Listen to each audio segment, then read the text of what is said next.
পুতুল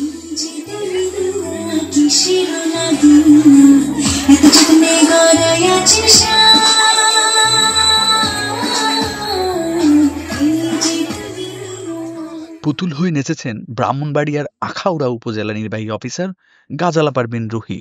মঙ্গলবার বিকেলে জাতীয় প্রাথমিক শিক্ষা পদক প্রতিযোগিতার পুরস্কার বিতরণ অনুষ্ঠানে তিনিও শিশুদের সঙ্গে পুতুল হয়ে নেচেছেন।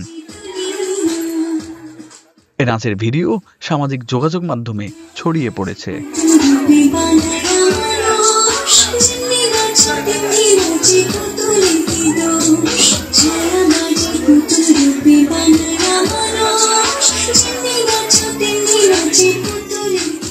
খোঁজ নিয়ে জানা গেছে, মঙ্গলবার বিকেলে আয়োজিত অনুষ্ঠানে উপজেলার কল্যাণপুর আফতাবউদ্দিন সরকারি প্রাথমিক বিদ্যালয়ের 11 শিশু জীবন্ত পুতুল সেজে নাচ পরিবেশন করেন।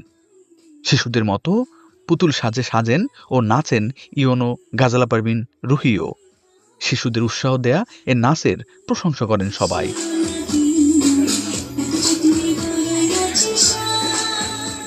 আখাউড়া উপজেলা নির্বাহী অফিসার গাজালা পারভিন রুহি বলেন, বাচ্চারা আবদার করেছিল আমি যেন নাচি।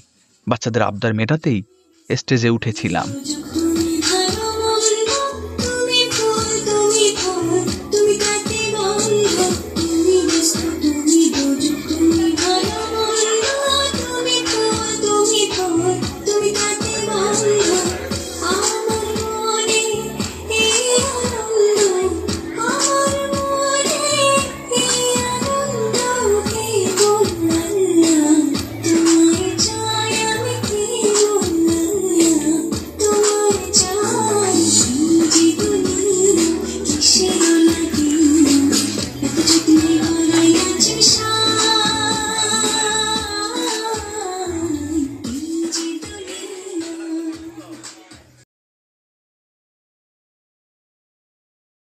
কোটি মানুষের আস্থার ভালোবাসায় 11 বারের মতো দেশের 1 নম্বর রেফ্রিজারেটর ব্র্যান্ড ওয়ালটন।